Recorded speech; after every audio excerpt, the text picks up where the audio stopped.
So, Super Mario Maker 2 was announced. Insert happy screaming MP3 here. And with it, I'd like to make a bit of a bizarre claim. Each individual asset that's added to this game should be treated as a massive hype event, almost like the reveal of a beloved fighting game character or a new weapon in a shooter. Think about it, each enemy, hazard, or power-up you add has endless potential. With a nearly unlimited amount of situations to put them in, millions of players making tens of millions of levels with hundreds of thousands of crazy new concepts. Perplexing puzzles, crazy contraptions, remakes of levels from entirely different games, level gimmicks, boss fights, Kaizo gauntlets, brilliant theming, stupid fun, turn a Buzzy Beetle into a tank, turn a Chain Chomp into a psychotic clown that chases you through a circus, make a murder mystery, who cares? Basically what I'm building to is that every enemy you could add to this game would be a microcosm of the unlimited power of our imaginations, and every time a new one is announced, I get super excited about it. Even something as lame and forgettable as the Snailicorn would have massive implications for this game. So let's talk about 10 enemies I'd love to see. Also, if you didn't analyze every frame of the trailer like an obsessive-compulsive CSI who's investigating his father's murder like I did, I'll go ahead and point out that the Angry Sun, Boom Boom, Porcupuffers, Fire Bros, and a bunch of 3D World enemies are all already in the game. Also, since Fire Bros are in, I'm going into this list assuming Boomerang Bros are too. Okay? Okay, let's get started. When Mario Odyssey announced the Tyrannosaurus, people thought it was the raddest Rex the series had ever produced. But us cool kids know who's the real apex predator.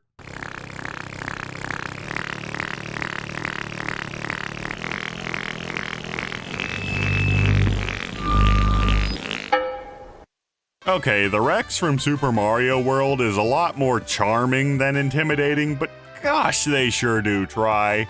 They're basically double Goombas, twice as tall, take 2 hits to beat, and move twice as fast after being hit. That's their most defining characteristic. When jumped on, they compress like an accordion and go into ludicrous speed.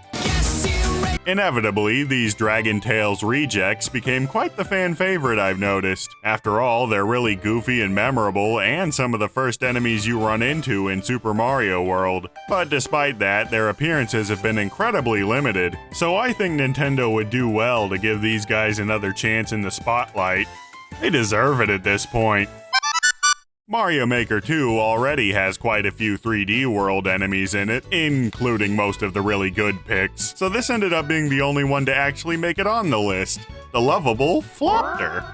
What Flopters do all day other than being cutie patooties is slowly hovering down towards you from up high, and once they land, they shoot themselves back up to repeat the process. If these guys act the same in 2 dimensions as they do in 3, it could lead to some really interesting platforming challenges, whether jumping off their heads or just avoiding them in general. Enemies that fly on their own in Mario Maker are surprisingly rare. I mean, they're Lakitus and technically Bullet Bills, but that's about it. So I think Flopters would fill a pretty good niche, along with the already confirmed to be in the game Sting Bee. Who even knows what giving it wings would do? And underwater, they can make a vortex with their propeller-like bodies to push players around. Or just move really fast. In the meantime, I hope all the 3D World enemies will be compatible with older styles. This brilliant fan art I found over at our Mario Maker makes me incredibly excited for the concept, and vice versa as well for enemies that weren't in 3D World. If they didn't, it would feel incredibly limiting for no reason, and I know Nintendo can pull it off. So I guess let's just hope for the best on that front.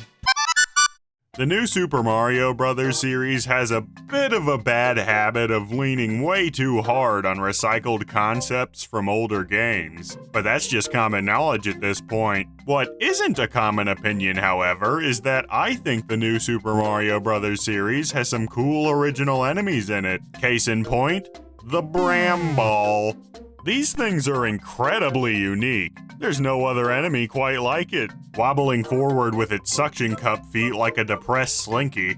It's only able to be defeated by a hop on the head, which is definitely tricky, but I think what really sets them apart is the potential applications for puzzles and gimmicks. Imagine having to escort one of these things around to use as a platform, or having it step on P-switches. Heck, they could even be placed on walls and ceilings.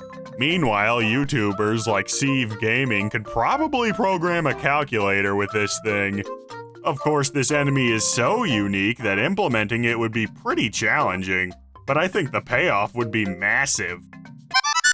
Nintendo has been pushing for Spike a lot lately. He's been showing up in almost every modern Mario game and is even playable in Mario Party 10 and Mario Tennis Aces. Though being in Mario Party 10 isn't much to brag about, let's be real. These guys throw spiked balls at you.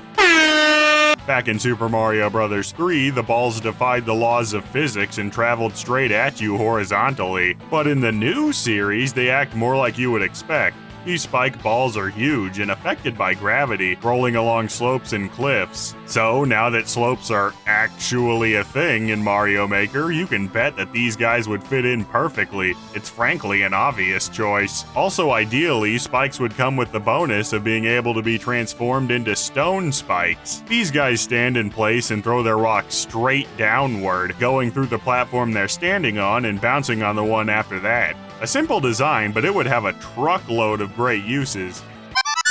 Wow, a Dino and a Rhino? That's twice the coolness and twice the impending extinction.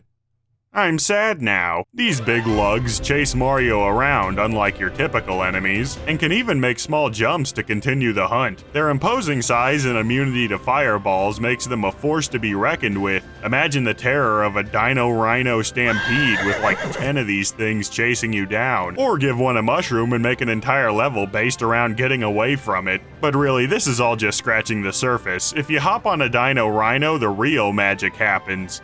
It'll turn into a Dino Torch! These little guys also chase you, but they're fast and can jump really high.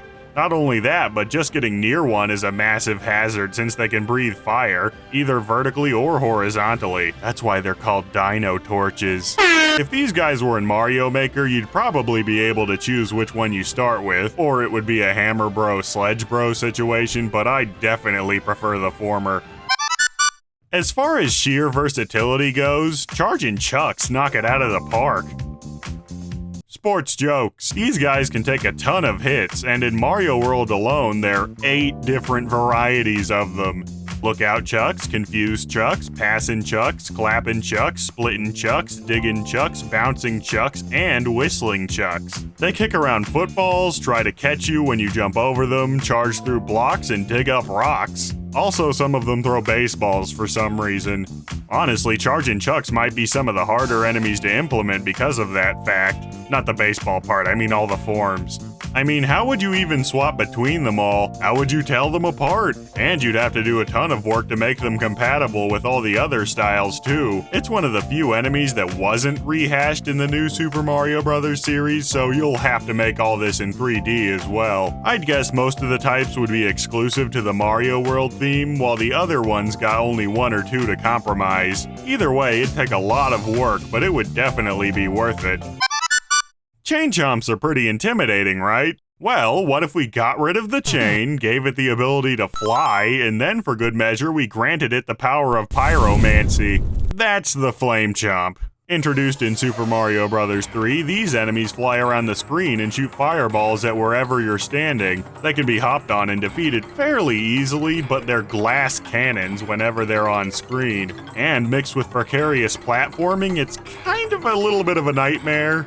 And then, just to top it all off, if you leave them alive for too long, they'll run out of projectiles and try to ram into you and explode. I can think of some great level ideas from that feature alone. But what's this? That's right, this entry is a 2-for-1. Shaking the Flame Chomp gets you a Fire Snake. Also released in Super Mario Bros. 3, these things hop after Mario in different arch angles depending on your location. They actually have a few different attributes depending on the game they're in. For example, in Mario World, they're only a single flame, and when they jump, they leave behind a flare that can do damage. Meanwhile, in the new series, after a couple of jumps, their head burns at a massive size for the next attack. Variety truly is the spice of life. Because spice is hot. Heh, and you thought there wouldn't be another new Super Mario Bros. Original on this list. Bruisers are, I personally think, the best designed new series enemies out there. They just fit the franchise so well for some reason.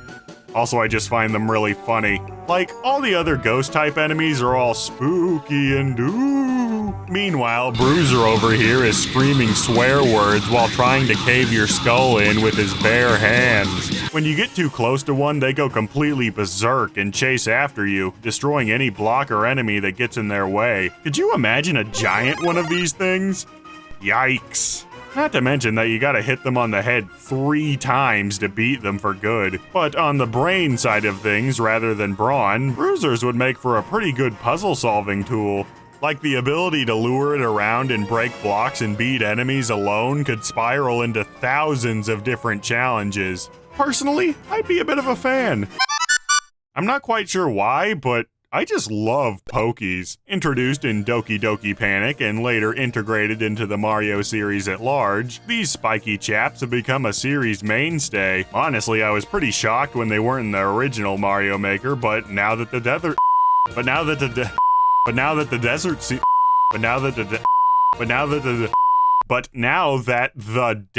theme has been added, I think it's about time we got some Pokey love. They're tall, they're spiky, and they slowly shuffle around and you gotta get over them somehow. Also in Mario U, they can stick to ceilings. Don't know how that one works, but cool. Notably, they're made out of a bunch of smaller spheroids stacked on top of each other, so I bet by shaking or stacking them, you can make Pokeys of all sorts of shapes and sizes. I look forward to seeing one that's literally as tall as the entire level. The Pokey's prominence in puzzling and platforming is off the charts because of this.